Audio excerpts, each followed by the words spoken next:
ఈరోజు ఆంధ్ర రాష్ట్రంలో 5 కోట్ల ఆంధ్రులు గెలిచిన రోజు, అమరావతి రైతులు గెలిచిన రోజు, అమరావతిలో ఉన్న మహిళలు గెలిచిన రోజు. మీ అందరికి తెలుసు, ఆంధ్రులు అనేక ఇబ్బందులు ఎదుర్కొన్నారు. ముందల మనందరం మెడ్రాస్ స్టేట్లో మెడ్రాస్ రాజధానిగా ఉన్నాం. దాని తర్వాత పొట్టి శ్రీరాములు గారు చేసిన 58 రోజుల దీక్ష ప్రాణత్యాగం వల్ల భాష ప్రయుక్త రాష్ట్రాలు ఏర్పడినాయి. దాంట్లో ఆంధ్ర రాష్ట్రం ఏర్పడింది, కర్నూలు రాజధానిగా ఏర్పడటం జరిగింది. 3 సంవత్సరాల తర్వాత ఒక ఒప్పందం వల్ల తెలంగాణని ఆంధ్ర రాష్ట్రాన్ని మళ్ళీ కలిపి హైదరాబాద్ రాజధానిగా చేసుకుంటాం జరిగింది. 58 సంవత్సరాలు కష్టపడి చెమటోర్చి అటు తెలంగాణ ప్రజలు ఇటు ఆంధ్ర ప్రజలు కలిసికట్టుగా హైదరాబాద్ని అభివృద్ధి చేసుకుంటే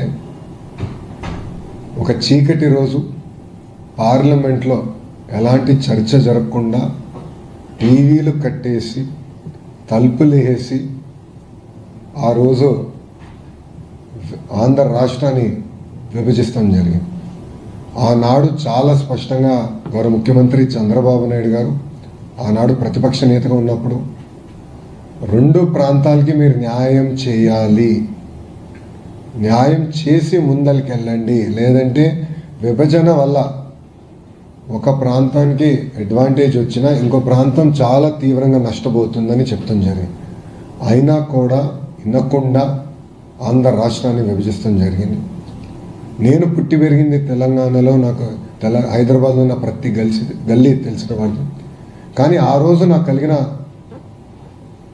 కలిగింది ఏంటంటే కట్టుబట్టలతో మెడబట్టి బయటికి గెంటేశారు. నాకు బాధ, ఆవేదన వచ్చి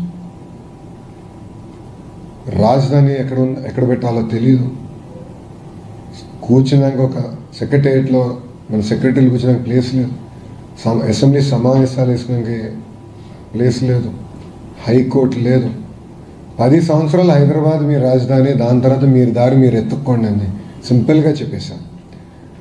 విభజన ఎంత దారుణంగా జరిగిందంటే షెడ్యూల్ 9, షెడ్యూల్ 10 సంస్థలు ఇప్పటికీ అటు తెలంగాణ రాష్ట్రం కానివ్వండి ఇటు ఆంధ్ర రాష్ట్రం తేల్చుకునే పరిస్థితి లేకుండా పోయింది. అంటే అశాస్త్రీయంగా జరిగిన విభజన వల్ల ఆ ఇబ్బందులు ఇప్పుడు కూడా తెలుగు ప్రజలు ఎదుర్కొంటున్నారు. మీ అందరు తెలుసు, ఆనాడు హైదరాబాద్లో ఉన్న శాసనసభలో ఆంధ్రప్రదేశ్ మన అసెంబ్లీ మీటింగ్ జరిగింది. దాంట్లో చాలా స్పష్టంగా గౌరవ ముఖ్యమంత్రి గారు అటు ఉత్తరాంధ్రకి ఇటు రాయలసీమకి సమదూరంగా రాజధాని ఉండాలి, ఆ రాజధాని అమరావతి అని ఆనాడు ఆయన ప్రకటించారు. అది ప్రకటించేటప్పుడు చాలా స్పష్టంగా అభివృద్ధి వికేంద్రీకరణ మేము చేసి చూపిస్తామని కూడా చెప్తాం జరిగింది. దాంట్లో భాగంగా రైతులు ముందరికి వచ్చారు. గౌరవ ప్రధానమంత్రి గారు స్వయంగా వచ్చి అమరావతి పనులకి శంకుస్థాపన చేస్తాం జరిగింది. ఆనాడు రైతులకున్న భరోసా ఏంటంటే Telugu Desam party, Bharatiya Janata party, Janasena party, చివరికి వైఎస్ఆర్సీపీ కూడా అమరావతికి సంపూర్ణ మద్దతు తెలిపారు. అందుకే మేము మా భూమిలో 5 కోట్ల ఆంధ్రుల రాజధాని కోసం ఇస్తున్నామని చాలా స్పష్టంగా వాళ్ళు తెలియజేస్తాం జరిగింది. కానీ బాధాకరమైన విషయం ఏంటంటే 2019 ఎన్నికల ముందర మేము చాలా స్పష్టంగా ప్రజలు చెప్పాం, పొరపాటున ప్రభుత్వాలు మారితే అమరావతి రాజధానిగా ఉండదు, రాజధాని తరలిస్తారని.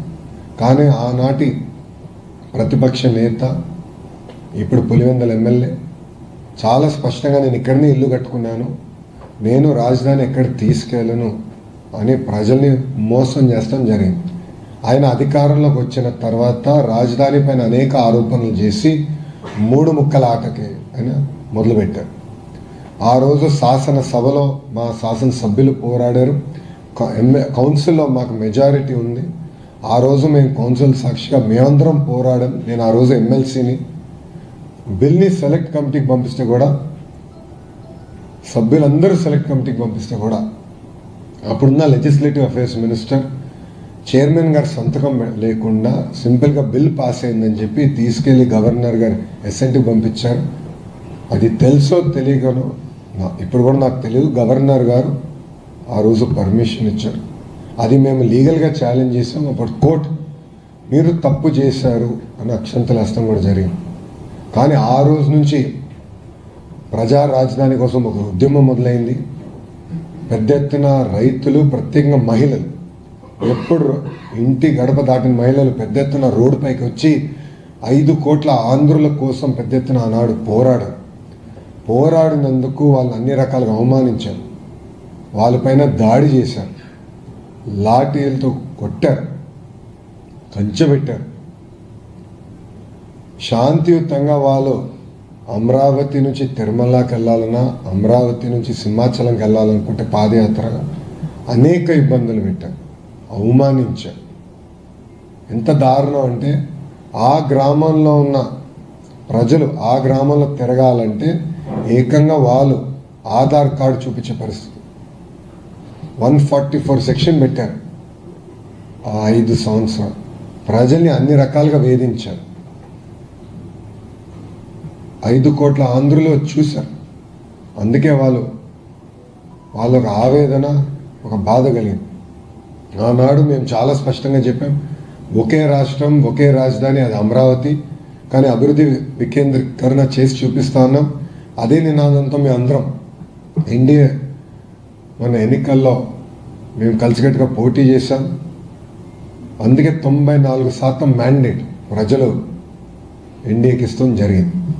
మీరు చూస్తే ఎక్కడైతే ఎగ్జిక్యూటివ్ క్యాపిటల్ పెడతారని మాయ మాటలు చెప్పారో, విశాఖపట్నం ప్రజలే హైయెస్ట్ మెజారిటీ మా ఎంపీకి 5 లక్షల ప్లస్ మెజారిటీ మా ఎంపీ మేము గెలిపిస్తాం జరిగింది.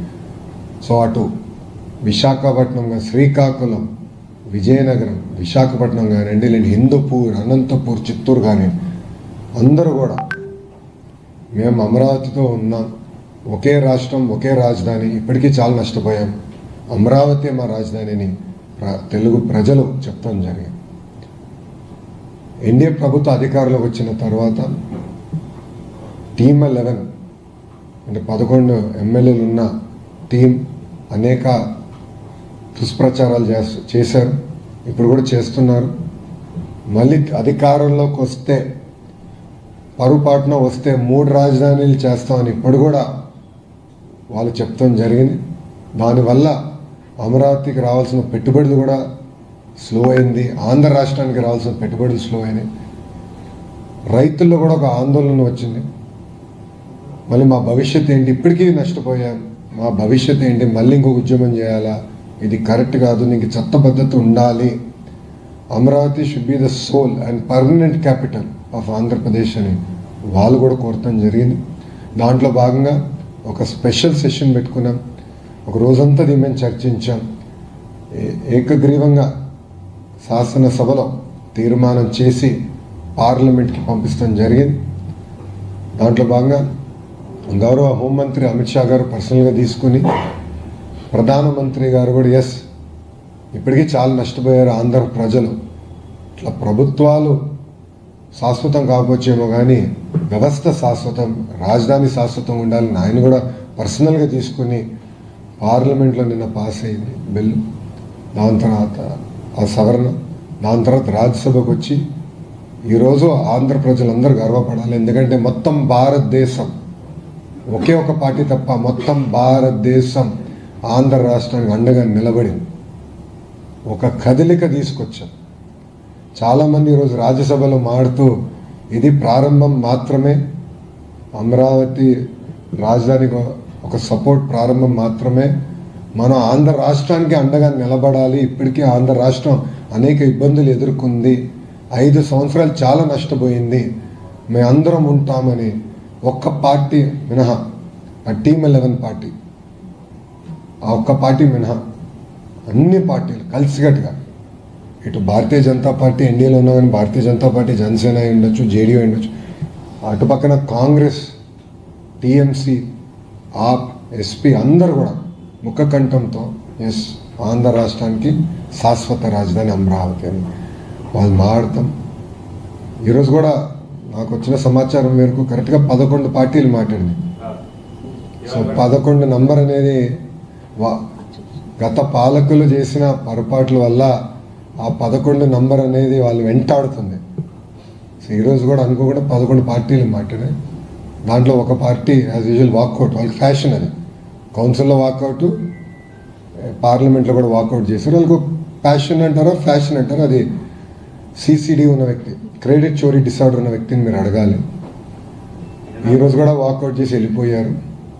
But India stood by Andhra Pradesh. మొత్తం భారతదేశం ఆంధ్రులకి అండగా ఈరోజు నిలబడింది. మనందరం గర్వపడాలి. వాళ్ళు ఏదైతే ఒక బాధ్యత పెట్టారో మన పైన, తప్పనిసరిగా అమరావతి పనులు ఫేజ్ 1 పూర్తి చేస్తాం. గౌరవ ప్రధానమంత్రి గారిని మళ్ళీ పిలుచుకుని తీసుకెళ్ళి రిబ్బన్ కట్టింగ్ కూడా చేపించే బాధ్యత ఎన్డీఏ ప్రభుత్వం తీసుకుంటుంది. 5 కోట్ల ఆంధ్రులు గర్వపడే విధంగా అమరావతిని అభివృద్ధి చేస్తాం. రాజధానితో పాటు అన్ని ప్రాంతాలను కూడా అభివృద్ధి చేసే బాధ్యత ఎన్డీఏ ప్రభుత్వం తీసుకుంటుందని ఆంధ్ర రాష్ట్ర ప్రజలు తెలియజేసుకుంటూ, ఇప్పుడు మీడియా మిత్రులకి ఏమైనా ప్రశ్న ఉంటే సమాధానం చెప్పడానికి సిద్ధంగా. లోక్సభ ప్రొసీడింగ్స్ ని టీవీలో చూసారు, ఇవాళ రాజ్యసభలో డైరెక్ట్ గా చూసారు. అది జరుగుతున్న చర్చ, వాళ్ళందరూ మాట్లాడుతున్న మాటలు ఎలా అనిపించాయి? ఆ సమయంలో మీరు ఎలా ఫీల్ అయ్యారు? 11 పార్టీలు మాట్లాడారు. మాటలు చెప్పాలంటే మన చరిత్ర చూస్తే బాధగలం. మెడ్రాస్, కర్నూలు, హైదరాబాద్, అమరావతి, 3 రాజధానులు, తిరిగి మళ్ళీ అమరావతి. ఎందుకు ఈరోజు చరిత్రలో నిలబడకపోతుందండి?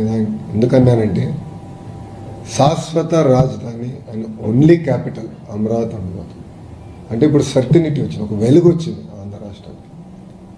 అనేక అపోహాలు ఇక తొలగిపోయినాయి, ఇంకా డైరెక్షన్ వచ్చింది. సో రైతులు చేసిన పోరాటానికి, మహిళలు పడిన అవమానానికి ఇప్పుడు డైరెక్షన్ వచ్చింది. ఏకంగా మనం డెవలప్మెంట్ దిశగా ముందలు కలవచ్చు. సో నాకు చాలా ఆనందం కల్పించింది. అందుకే మీరు చూస్తే ఎంపీలు అందరూ కూడా మేము నుంచుని పార్లమెంట్కి దండం పెట్టాం. ఎందుకంటే ఈరోజు మమ్మల్ని కాపాడింది ఈ పార్లమెంట్, అమరావతిని కాపాడింది ఈ పార్లమెంట్, 5 కోట్ల ఆంధ్రుల్ని కాపాడింది ఈ పార్లమెంట్. దేశంలో అన్ని పార్టీలు ఈ బిల్లుకి సపోర్ట్ చేశాయి కాబట్టి భవిష్యత్తులో కూడా దీన్ని కల్పించే అవకాశం లేదని అనుకోవచ్చు. 100%. Mark my words, time date రాసుకోండి. మొత్తం భారతదేశం 5 కోట్ల ఆంధ్రుల కోసం ఒకే రాష్ట్రం, ఒకే రాజధాని, జై అమరావతి అన్నారు. ఇంకెవ్వరూ రాజధానిని తాకదు.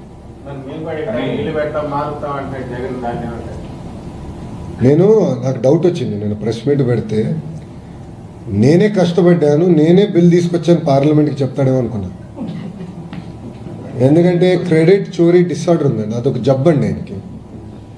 మీరు చూస్తే ఆర్సిలర్ మిత్తల్ ప్లాంట్ విషయంలో ఏమన్నాడైనా, ఇప్పటికీ వేరే రాష్ట్రానికి కమిట్ అయ్యాడు. లోకేష్ ఆంధ్ర రాష్ట్ర ప్రజలకి ఒక అబద్ధం చెప్తున్నాడు అన్నాడు, ప్రెస్ మీట్స్లో చెప్పాడు నా గురించి, నా పేరుని ప్రస్తావిస్తాను.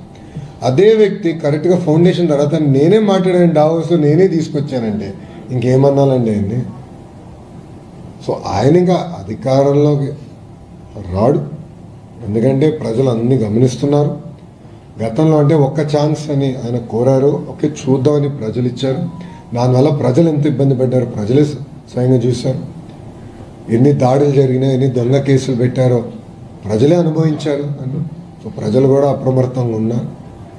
ఎస్, కంటిన్యూటీ ఆఫ్ గవర్నమెంట్ కూడా చాలా అవసరం. మీరు గుజరాత్ చూడండి, ఒకే పార్టీకి చెందిన ప్రభుత్వం అధికారంలో ఉంది కనుకనే గుజరాత్ ఈరోజు ఇంత అభివృద్ధి చెందింది. ఒరిస్సాలో కూడా గతంలో అదే జరిగింది.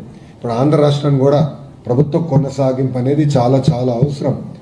ఇప్పుడు మీరు చూడండి, 22 నెలలు 21 మంత్స్ 21 నెల 21 మంత్స్ ఎన్ని పరిశ్రమలు తీసుకొచ్చాడు. ఎవరిని ఊహించారు? ఇక్కడ ఉందా మనం ఎవరన్నా ఊహించామా? కాగ్నిసెంట్, గూగుల్, టీసీఎస్, ఇప్పుడు ఇన్ఫోసిస్ వస్తుంది, సోలార్ సెల్ మ్యానుఫ్యాక్చరింగ్ కంపెనీలు తీసుకొచ్చాం, ఏసీలు తయారు చేసే కంపెనీలు తీసుకొచ్చాం, one of India's largest steel plant తీసుకొచ్చాం, ఇంకా కొన్ని రాబోతున్నాయి. ఎవరిని ఊహించామా? కానీ ఎన్ని ఎందుకు వస్తున్నాయంటే ఒక బ్రాండ్ ఉంది, ఆ బ్రాండ్ బాబు. చెప్తున్నాడు ఆయన ప్లాన్ బి మావిగన్ అంటున్నాడు సార్, అదే సార్ అట్లా దాని గురించి ఇప్పుడు ఒక మాట అంటాను, ఆయన వైజాగ్లో ఉండేదానికి ఇల్లు కట్టేదానికి ప్రయత్నించాడు, అది సరిగా పూర్తి చేయలేకపోయాడు. ఒక ఇల్లు పూర్తి చేయలేకపోయాడండి ఈయనేం చేయగలుగుతాడు? ఆయన 5 సంవత్సరాలు ఒక రోడ్ అనేసాడా? ఓకే చలో, రోడ్ అంటే మరి హై ఎక్స్పెక్టేషన్ ఆయనకి. మనం అంత ఎక్స్పెక్ట్ చేయకూడదు. సిసిడి ఉన్న వ్యక్తి దగ్గర నుంచి అంత ఎక్స్పెక్ట్ చేయకూడదు. కనీసం గుంటలు పూడ్చాడు ఆయన. 5 సంవత్సరాలు రోడ్డు పైన పడిన గుంట పూడ్చాడా? అరే గుంటలు పూడ్చలేనాడు. Plan B, plan C, plan D అంటే ఎవడు నమ్ముతాడు? There is only one plan A, అది ప్లాన్ అమరావతి. No change. మీరు ఎన్డీఏ అధికారంలో ఉంది, సహజంగా అదిగా ఇద్దరే అడుగుతున్నారు అన్ని క్వశ్చన్స్, ఎవరు అడగట్లేదా?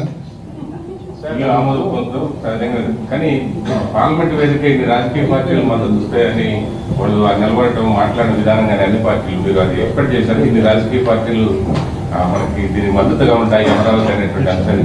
నో, ఆ క్రెడిట్ మొత్తం ఎన్డీఏ పార్లమెంట్ పార్టీకి ఇవ్వాలి. కృష్ణ ఉన్నారు, హరీష్ ఉన్నారు, రామ్మోహన్ నాయుడు ఉన్నారు, పెమ్మసాని గారు ఉన్నారు, మిగతా సభ్యులందరూ కూడా కలిసికట్టుగా అందరూ కూడా వాళ్ళకున్న రిలేషన్స్తో ప్రతి పార్టీతో వాళ్ళు మాట్లాడారు. వాళ్ళకి అర్థమయ్యే విధంగా చెప్పారు. ఎందుకంటే ఇక్కడ చాలామందికి తెలీదు అమరావతి రైతులు పడిన కష్టం, వాళ్ళు ఎదుర్కొన్న అవమానాలు చాలామందికి తెలియదు. వీళ్ళు ఒక్కొక్కరు వెళ్ళి మాట్లాడి చైతన్యం తీసుకొచ్చారు. పార్లమెంట్లో చైతన్యం తీసుకొచ్చారు. బహుశా ఏ ఇష్యూలో కూడా ఇంత చైతన్యం రాలా. Probably Amaravati is the first and probably the only. మొత్తం చైతన్యం తీసుకొచ్చారు. ఒకే ఒక పార్టీ దౌర్భాగ్య స్థితిని ఒకే ఒక పార్టీ వ్యతిరేకించింది. అది ఆంధ్ర రాష్ట్రానికి చెందిన పార్టీ. వాళ్ళు వాకౌట్ చేశారు. కానీ భారతదేశం మొత్తం మాకు అండగా నిలబడింది. అందుకని I give lot of credit to entire credit goes to the parliamentary party. మా ఎంపీలు అందరూ చాలా కష్టపడ్డారు. ఇది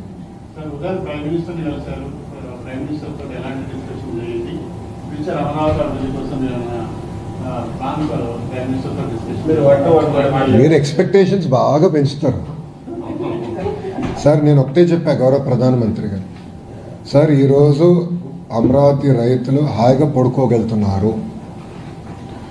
మీ కృషి వల్ల మీరు మమ్మల్ని ఇట్లా ప్రోత్సహించారు కనుక మేము అన్ని బిల్ క్లియర్ చేసి అన్నీ చేయగలిగాం. దానికి 5 కోట్ల ఆంధ్రుల తరఫున మా హృదయపూర్వక ధన్యవాదాలు తెలుపడం జరిగింది. అంతేకాకుండా గౌరవ ప్రధానమంత్రి గారు ఇస్తున్న సహకారం వల్ల అమరావతి, పోలవరం, గూగుల్, ఆర్సిలర్ మిత్తల్ ఇలా అనేక ప్రాజెక్టులు కూడా చేయగలుగుతున్నాం. అంటే ఆయన ఒకటే అన్నారు, వ్యక్తులు శాశ్వతం కాదు, అధికారం శాశ్వతం కాదు, కానీ వ్యవస్థ శాశ్వతం. ఆ వ్యవస్థని మనం ముందరికి పటిష్టంగా తీసుకెళ్ళాలి. మారుతున్నప్పుడు వ్యవస్థలు దెబ్బతింటే దేశం దెబ్బతింటుంది, అది కరెక్ట్ కాదు అని చాలా స్పష్టంగా చెప్తాం జరిగింది. నేను గౌరవ ప్రధానమంత్రి గారు కూడా చెప్పాను, భోగాపురం ఎయిర్పోర్ట్ పనులన్నీ కూడా పూర్తవుతున్నాయి. ఓపెనింగ్కి గౌరవ ప్రధానమంత్రి గారు వస్తే బాగుంటున్నా, తప్పనిసరిగా వస్తానని కూడా ఆయన చెప్తాం జరిగింది. సో ప్రధానమంత్రి గారు కూడా మమ్మల్ని అందరూ ఎంపీలందరూ కూడా ఆయన ఈరోజు కలిశారు, మా అందరితో ఫోటో కూడా దిగారు. ఆయన వస్తాం కూడా మీరు అందరూ ఇప్పుడు హ్యాపీగా ఉన్నారా అన్నారు. అప్పుడు మా రామ్మోహన్ నాయుడు గారు, సార్ ఆంధ్ర రాష్ట్ర ప్రజలు, అమరావతి రైతులు సంతోషంగా ఉన్నారని చెప్తాం జరిగింది ఆయనకి. సో ఇది నిజంగా సార్ కూడా ఫెల్ట్ వెరీ గుడ్. బాండింగ్ బాగా పెరిగినట్టుంది సార్. ఏదో ఎక్కడో కరెక్ట్ అది ఎందుకో అప్పుడు 2.5 గంటలు ఇచ్చారు, ఇప్పుడు మాట్లాడితే ప్రధానమంత్రి గారికి ఆంధ్ర రాష్ట్రాన్ని ముందలు తీసుకెళ్లాలని కోరుకున్నాం. ఎందుకంటే ప్రధానమంత్రి గారు 2014లో ఆనాటి గుజరాత్ ముఖ్యమంత్రిగా ఉన్నప్పుడు ప్రచారానికి వచ్చినప్పుడు బిడ్డని బతికిచ్చారు, తల్లి చనిపోయిందన్నారు. ఆయన అది ఇప్పుడు కూడా గుర్తుపెట్టుకున్నారు. సో ఆంధ్ర రాష్ట్రాన్ని ఆదుకోవాలి, ఆంధ్ర రాష్ట్రాన్ని సొంత కాల్పై నిలబడే వరకు వాళ్ళని ప్రోత్సహించాలి.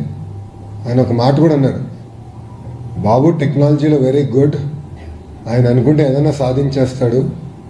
సో మీరు మొత్తం ప్రాజెక్ట్స్ గ్రౌండ్ చేయండి, ఇవన్నీ గ్రౌండ్ చేస్తే తిరిగి మీరు దేశానికి కాంట్రిబ్యూట్ చేయగలుగుతారు ఎకనామిక్ యాక్టివిటీ ద్వారా. సో అగ్రెసివ్గా వెళ్ళండి.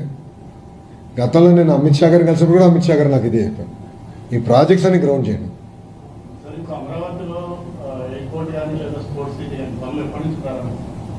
నో, ఇప్పుడు స్పోర్ట్స్ సిటీ అది ఇమీడియట్గా స్టార్ట్ చేస్తాం. ఎయిర్పోర్ట్ది ఇప్పుడు వర్క్ జరుగుతుంది. దట్ ఆల్సో ఒక ప్రణాళిక పెట్టుకుని మేము ముందరికి తీసుకెళ్తాం.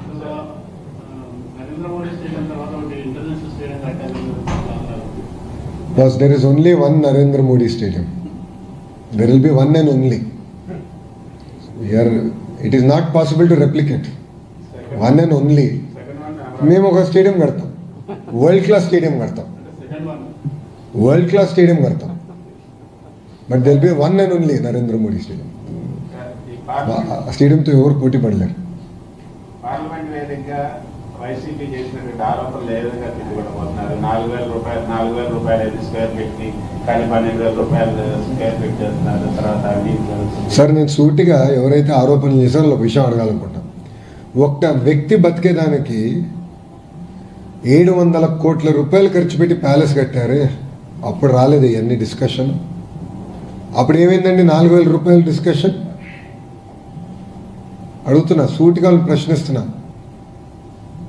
50 కోట్లు ఒక ముఖ్యమంత్రి బతికేదానికి ఇల్లుకి 50 కోట్లు ఖర్చు పెడతాం ఎక్కువ. అలాంటిది వాళ్ళ లెక్కలేస్తే 50 కోట్లు కూడా అవ్వకూడదు. సో ఒక పక్కన 500 కోట్ల రూపాయలు ఖర్చు పెట్టారు. మళ్ళీ ఎన్జీటీ మా పైన ఫైన్ వేసింది స్వామి, ఇంకో 200 కోట్లు. అంటే 700 కోట్ల రూపాయలు ఒక వ్యక్తి బతికేదాన్ని ఖర్చు పెట్టారు. ఇక్కడ మేము కట్టేది వ్యక్తుల కోసం కాదు, 5 కోట్ల ఆంధ్రుల కోసం రాజధాని కడుతున్నాం. ఇప్పుడు జగన్మోహన్ రెడ్డి గారికి ఇట్స్ వెరీ అన్ఫార్చునేట్, ఆయన మన ఆంధ్ర రాష్ట్ర ముఖ్యమంత్రి ఆయన. ఎందుకంటే కనీసం అవగాహన లేదు. ఆయన ఏమంటాడు, ఎన్హెచ్ఐ ఇంత ఖర్చు పెడుతుంది కిలోమీటర్కి, మీరు ఇంత ఖర్చు పెడుతున్నారు. 8 లైన్ కంపేర్ చేస్తే వీఆర్ స్పెండింగ్ ఈక్వల్ అండి. మీరు 8 లైన్ని 2 లైన్ని కంపేర్ చేస్తే ఎట్లా కంపేర్ చేస్తారండి? కనీసం కామన్ సెన్స్ ఉండాలి కదా. ఒక ముఖ్యమంత్రిగా చేసిన వ్యక్తి 2 లైన్ని 8 లైన్తో కంపేర్ చేస్తే ఏం అర్థం అండి? స్ట్రైట్గా ప్రశ్నిస్తాం. మీరు చూడండి, అమరావతిలో మీడియా మిత్రులు మీరు అందరూ ఉన్నారు, తెలుగు మీడియా వాళ్ళు అందరూ ఉన్నారు. 5 సంవత్సరాలు అమరావతిలో ఏ పనులు జరగల, ఎన్నో వర్షాలు పడింది, కానీ అమరావతి రోడ్లు ఎంత పర్ఫెక్ట్గా ఉండి 2014-19 మధ్యలో వేసిన రోడ్ ఒక్క గుంట పడలేదు. ఎందుకు? మొత్తం ఎలివేటెడ్ పర్ఫెక్ట్ డ్రైనేజ్ పెట్టి చేశాం. ముందు చూపుతో చేసాం, పర్ఫెక్ట్గా ఒకేసారి కడదాం, మళ్ళీ రోడ్లు వేస్తాం కాదు. That is what we are doing. We are building world class infrastructure. ఒక వ్యక్తి బతికేదానికి 700 కోట్ల రూపాయలు ఖర్చు పెట్టేదానికి వాళ్ళు సిద్ధంగా ఉన్నారు. వాళ్ళు తిప్పి మాకు నీతులు చెప్తున్నారు. మేము ఎవరి కోసం కడుతున్నాం? ముఖ్యమంత్రి గారికి ఇల్లు కట్టట్లేదు మేము. 5 కోట్ల ఆంధ్రుల కోసం ప్రజా రాజధాని కడుతున్నాం. Yes, we will build a world class capital city. 30 లక్షల మంది వచ్చి ఉన్నా కూడా పర్ఫెక్ట్ రోడ్స్ ఉంటాయి. సో మళ్ళీ ఎక్కడ బాటిల్ నెక్ ఉంటాం, ఎన్ని లేవు, సర్వీస్ రోడ్స్ ఉన్నాయి. మీరు సీడ్ ఆల్ ఈ రోడ్స్ అని మీరు చూస్తే there all 8 line roads with services, centre, expressway. ఫ్యూచర్లో మెట్రో పెట్టాలంటే కూడా అన్ని ప్లాన్ చేసుకున్నాం. ఇప్పుడు వైకాపాలు అడుగుతారు మెట్రో అవసరమా అమరావతి కానీ. ఈరోజు అవసరం ఉండదు, కానీ అవసరం వస్తుంది. ఇది మేము ఆనాడు హైదరాబాద్ కూడా అవసరం వస్తుందని చెప్పాం. వీళ్ళే ఎగతాలు చేశారు కదా కంప్యూటర్ అన్నం పెడుతుందని. వైకాపాలో ఉన్న నాయకులు ఎగతాలు చేశారు గతం, కంప్యూటర్ అన్నం పెడుతుందా అని. హైదరాబాద్కి మెట్రో అవసరమా అని. హైదరాబాద్కి 5,000 ఎకరాలతో ఒక ఎయిర్పోర్ట్ అవసరమా అని అడిగిన వాళ్ళు ఇప్పుడు చూడండి Hyderabad airport. You see Hyderabad airport today. That is the difference between a visionary and a prisonary. 5 కోట్ల ఆంధ్రులు దయచేసి ఇది గమనించాలి. విజనరీకి ప్రిజనరీకి మధ్యలో ఉన్న తేడా ఇది. 2 సంవత్సరాలు, 2 years అయిపోతుంది సార్.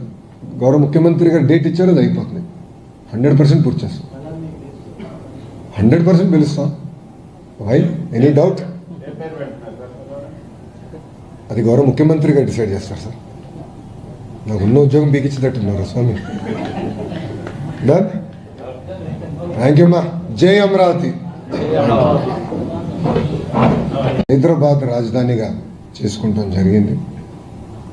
58 సంవత్సరాలు కష్టపడి చెమటోర్చి అటు తెలంగాణ ప్రజలు ఇటు ఆంధ్ర ప్రజలు కలిసికట్టుగా హైదరాబాద్ని అభివృద్ధి చేసుకుంటే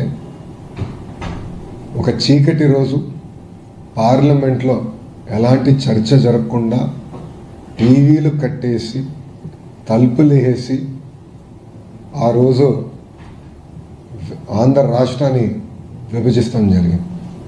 ఆనాడు చాలా స్పష్టంగా గౌరవ ముఖ్యమంత్రి చంద్రబాబు నాయుడు గారు ఆనాడు ప్రతిపక్ష నేతగా ఉన్నప్పుడు